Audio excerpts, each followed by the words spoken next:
Welcome back to Sacred Geometry, Series 2. We've spent time with Leonardo da Vinci, who saw the living architecture of the human body with a quality of attention to authentic, underlying detail that was, in his time, almost without parallel. And we've spent time with Kenneth Snelson, who created and built sculptures from a fascination with the nature of form itself.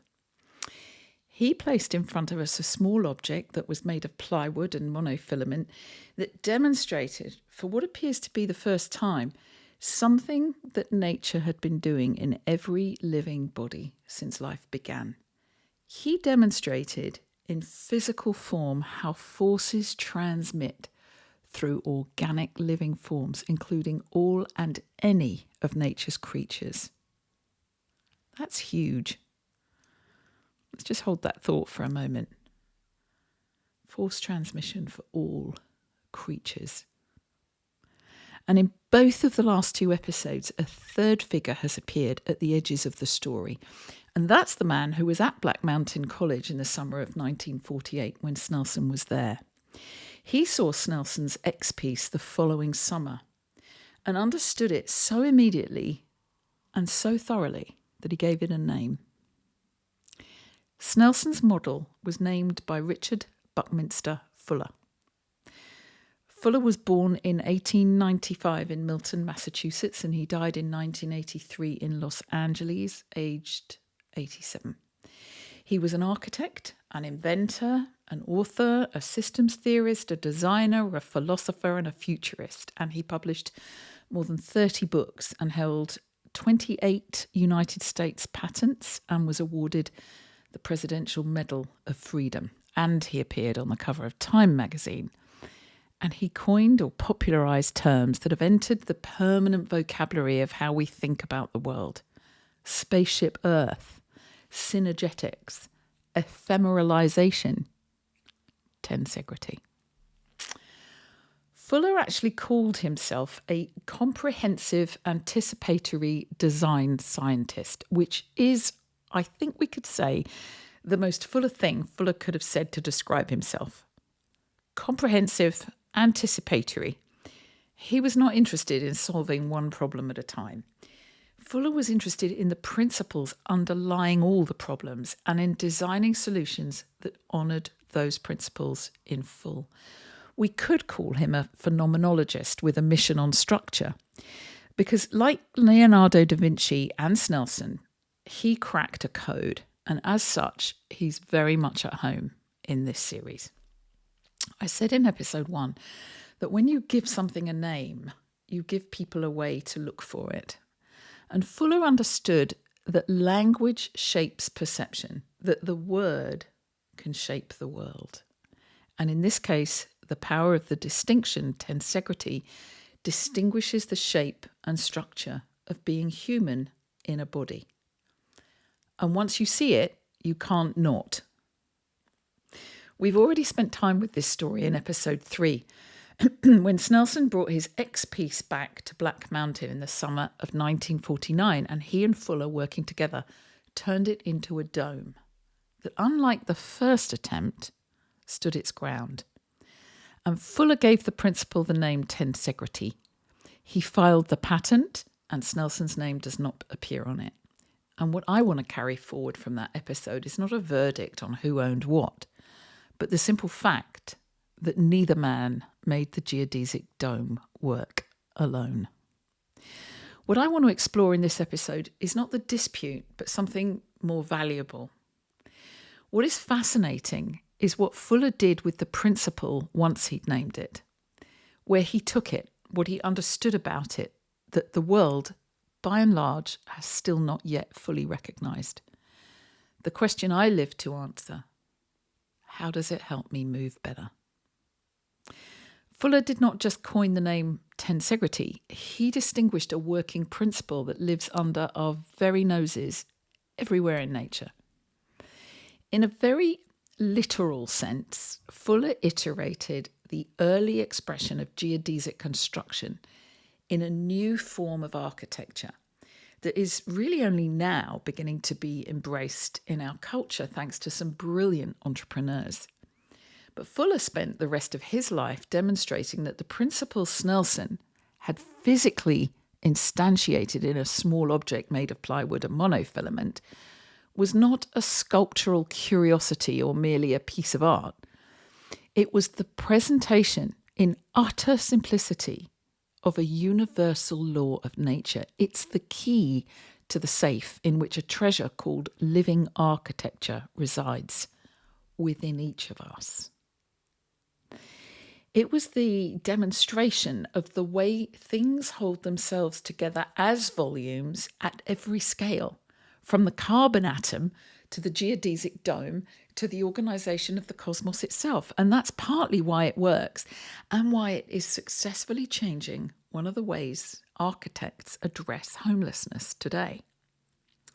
But let's look first here, though, at being at home in our own bodies, because that's the focus of this series.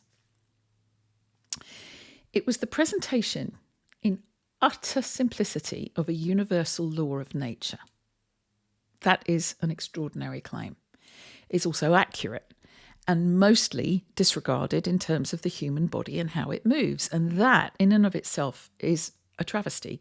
It casts a shadow and it casts a spell over how we can all move better. And it's worth the explanation, because without it, we're all missing something. And with it, we can't be ignorant anymore. So let me tell you about the geodesic dome, because it is the clearest and most beautiful expression of what Fuller understood about round things. And please note, you are a round thing. We all are. Fuller's first attempt to build a geodesic dome was at Black Mountain College in the summer of 1948, the same summer Snelson was there, absorbing his ideas about geodesic geometry.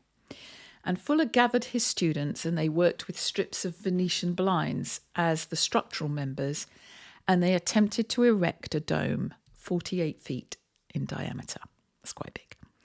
That dome collapsed when tension was applied during the first attempt to erect it, and Fuller nicknamed it the supine dome, playing on the image of it lying flat on the ground rather than standing upright. And it is, by all accounts, a very Fuller thing to do, to name a failure with wit and carry on regardless. Just keep on keeping on, right? So Fuller's persistence paid off, because the following summer, 1949, the experiment succeeded, notably due to one of his students. The first fully realised geodesic dome was erected at Black Mountain College, built from aluminium tubes, and it worked, possibly because Snelson provided the missing key with his brilliant X-piece. So this second iteration of the geodesic dome worked because its structure was not based on the principles of stacked hard matter, on compression forces bearing down at 90 degrees through continuous contact at right angles to the ground. Think hexahedron, the cube in Series 1 of Sacred Geometry. It worked based on the distribution of force across a curved surface continuously through a network of triangulated members at 60-degree angles. Think icosahedron in Series 1 of Sacred Geometry. Now, Fuller designed an architecture that reflected nature's exquisite energy-saving principles for all living forms, instead of the inaccurate misrepresentation of how every human being and every other living creature moves and holds its ground. We'll explore more of that shortly. The geodesic dome does not have a central column. It does not have a single load-bearing wall. It has no single point through which all force must pass. Force enters it anywhere and is immediately distributed economically across the entire structure, with built-in ecological consequences that essentially allow efficient energy distribution. The strength of the whole arises not from any particular element, but from the relationship between all the elements. The geometry is the structure. The pattern itself is the load distributing member. It's soft matter physics in action, just like you. Does that sound familiar? It should. It's exactly what your body does all the time. That's not because your body is a dome. Your body is not just a dome, obviously. It incorporates dome-like structures with its very sophisticated forms. However, it is a soft matter, living, fluid, responsive, self-organising, round architecture in ways that no dome has ever been asked to be. The dome is hard matter doing as best it can what your soft matter does naturally throughout your form. Fuller built in aluminium and steel an approximation of the principle that your fascial matrix has been embodying since before you were born, as has every other living thing on this planet. Fuller did not know that. To be precise about it, Fuller was not thinking about the inside of the living body when he built his domes. He was thinking about keeping it protected from the weather on the outside. He was thinking about shelter and about how to house the world's population efficiently and beautifully, using the minimum of material for the maximum of enclosed space. You, incidentally, already do that. Fuller was thinking about the principles of force distribution in three-dimensional curved structures, something you and I already embody without knowing how.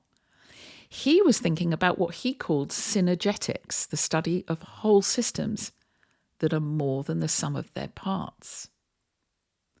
Welcome to your innate bioemotional intelligence. Hello. The principle Fuller was working with in architecture is the same principle in what I call the new science of body architecture. That's not a coincidence, nor is it a metaphor. It's what it looks like when one mind working in hard matter stumbles on the geometry that living matter has always and only ever known. Science has struggled over understanding the human body for centuries and still clings to the wrong metaphor that historically cast its spell when Descartes first obtained the necessary permission from the Pope to dissect human bodies and incorporate cadavers in the study of anatomy. 400 years ago, the Roman Catholic Church sanctioned that study in the name of modern science on one condition: that the metaphysical aspects of being human were retained for sanction and sanctity by the Church. What that means is that the deceased body could belong to the science laboratory with its permission. However, its metaphysical aspects came under the jurisdiction of a religion that separated the soul, spirit, mind, and emotions from the body they animated. Now, a dead body can't complain, technically. It left the living bodies to be explained as if they too were separate from their own feelings, thoughts, intuitions, and instincts. And we've been reclaiming that ever since. That rift in the 18th century was no small thing. It legitimately separated the physiology of a being from its psychology as if they're distinct when we're alive. And according to Dr. Candace Pert in her book Molecules of Emotion, it carved and maintained a rift between the body and the being, the separation between the soma and the soul that we're struggling to unite. And we live as if the land of the body and the ocean of the being are separable. Ask an astronaut who's seen this planet from a spaceship about Spaceship Earth, as Fuller called it. When did your psyche, meaning soul, ever go on holiday without your soma, meaning body, or stay behind while you went out for a run or did a yoga class? Your mother didn't have a limb bolt-on procedure when she was pregnant. You were whole and complete and self-organising from day one of your conception, in the round. That's how it is. Fuller shared something with Leonardo da Vinci that I want to name directly because it matters for understanding why both of them belong in this series, and plus why this series is actually important, if not essential, for you. Both of these visionaries were what we now call polymaths. That is, people whose minds refused constitutionally to stay inside a single discipline. Leonardo was an artist, a sculptor, an anatomist. He was an engineer, an architect, a musician, a mathematician, a mystic, and a natural philosopher. Fuller was an architect, inventor, author, systems theorist, mathematician, cartographer, poet, and what he himself called a comprehensivist. That is, a person who takes the whole as the unit of inquiry rather than the part. That makes several of us, pioneering 21st century anatomy, comprehensivists too. Goodness, there's a thought. Anyway, this refusal to specialise was not, in either case, a lack of rigour or dedication. Rather, it was the opposite. It was a commitment to understanding the principles that underlie all fields, rather than the conventions that define any one of them. Leonardo looked at the human body and saw geometry, not because he failed at anatomy, but because he understood that anatomy and geometry are aspects of the same expression of the human body in motion. Fuller looked at the geodesic dome and saw a universal law of nature, not because he was poor at classical architecture, but because he understood that architecture and physics and biology and cosmology are all expressions of the same underlying patterns. Patterns of nature. In the matter of planets, trees, flora, fauna, and animals and forests and people. Bodies. Living bodies. That quality, the refusal to be contained by a single field, is precisely what allowed both of them to see what specialists could not. The specialist, by definition, looks deeply into one territory. The comprehensivist looks at the map of all territories and sees the patterns and where the similarities and differences converge. In this series, we're kind of following those threads of convergence. In a way, this whole series is a map taking us to a fuller and more fruitful way of seeing ourselves, and easier access to moving better for all of us, because we're making sense of that. Now, Fuller coined a phrase, Spaceship Earth, that he passed so thoroughly into common usage that most people have forgotten it was a coinage at all. The idea is simple and radical in equal measure. For Fuller, the Earth was not a backdrop, it was a vessel. It's a closed whole architecture hurtling through space with finite resources and a crew that has, by and large, failed to read the operating manual. What strikes me about that image is, in the context of this series, is its scale. Fuller was thinking at the scale of the planet. Snelson was thinking at the scale of the sculpture and organic matter. Leonardo was thinking at the scale of the moving body, be it a body of water or a body of horse or a human. Donald Ingber, whom we will meet in episode 6, was thinking at the scale of the cell. The geometry is the same at every scale. The principle does not change as you zoom in or zoom out, and that is what makes it sacred in the deepest sense of that word. It is not confined to one level of reality. It is the pattern of living reality itself at every level simultaneously. And what makes it sacred is sacrificing the nonsense that we can divide and conquer the details, and owning that we multiply and unite to wholeness all the time. It's what we already are. We just followed unnecessary doctrine while Fuller declined to do that. So did Snelson, and so did Da Vinci. These polymaths asked new questions and came up with nature's already there answer. There's one more thing Fuller understood that I want to leave you with, because it reaches further into this series and it makes sense of what is to follow. It is elemental to every one of us, and that is carbon. Here's why it's so essential to any story about Buckminster Fuller. Carbon is one of the elements you and I and they are made of. You are calcium, iron, oxygen, water, a small chemistry set of elements working in coherent relationships in healthy bodies. Carbon could be described as the backbone. It's the one element that can hold 4 stable bonds at once, which is exactly why it became a kind of scaffold for collagen, for DNA, for every long molecule your body needed to build something as complicated as you. We're carbon-based. Years after Fuller died, scientists discovered a new form of carbon, a molecule so precisely geometric that when they looked at its structure, they gave it his name. They called it the Fullerene. This form of carbon presents as a cage of 60 carbon atoms arranged exactly like the surface of a geodesic dome. Nobody built that molecule to honour Fuller. Nature had already been building it that way since time began. The scientists simply recognised the pattern.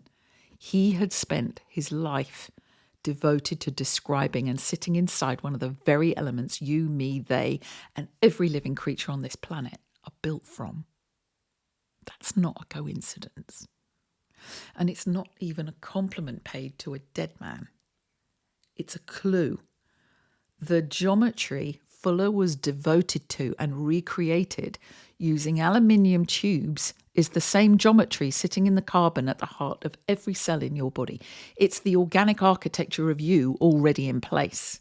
The you, me, they that make up the nonsense and the brilliance that we talk about the human body are already relying 100% for our life force on exactly this configuration. And here's the part that matters most, and it's the part we'll return to again and again for the rest of this series. The principle does not sit at one size and stop.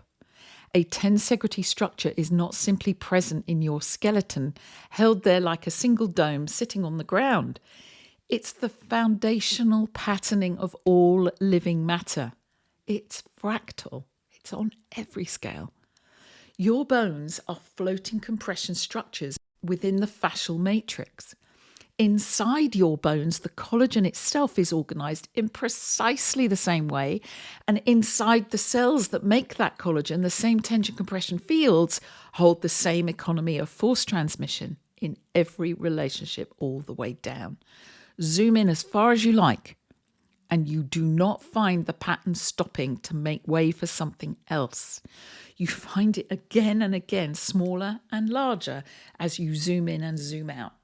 You already are it. And that is what I mean when I say your body's round. I do not mean it in the way we usually use that word. I mean that force does not travel through you the way it travels through a stacked, cornered, hard matter structure hunting for a joint to hinge on. It moves the way it moves through a geodesic dome, distributed continuously everywhere at once, because there's no single point built to carry all of it alone. There are no levers in you, none whatsoever, anywhere. I don't care how many books espouse the theory with different classes and qualities of levers. A lever is an open 2-bar chain with a pin joint. Levers belong to hard matter physics, to things built from straight lines and fixed pivots. You are not built that way, and neither is anything else alive on this planet or in this galaxy. There are no 2-bar anythings in you, no pins, no joints, technically speaking. Your body is a continuum, obviously. Try telling yourself that when you stub your toe on a rock, it's the only place that hurts. Good luck with that.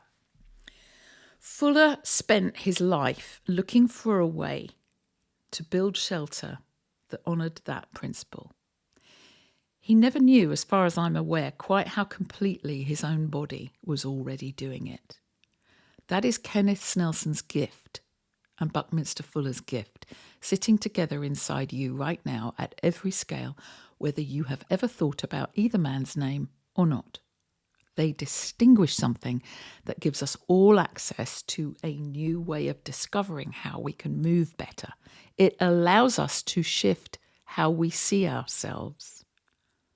That seeing matters. It's the same seeing we keep returning to in every episode of this series.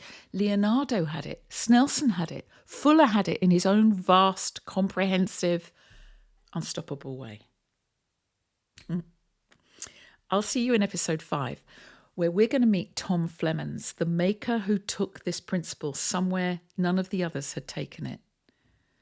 Not into a gallery, not onto a rooftop, into the shape of the human body itself, built by hand, tested by hand, over the better part of 30 years, mostly alone and mostly unseen.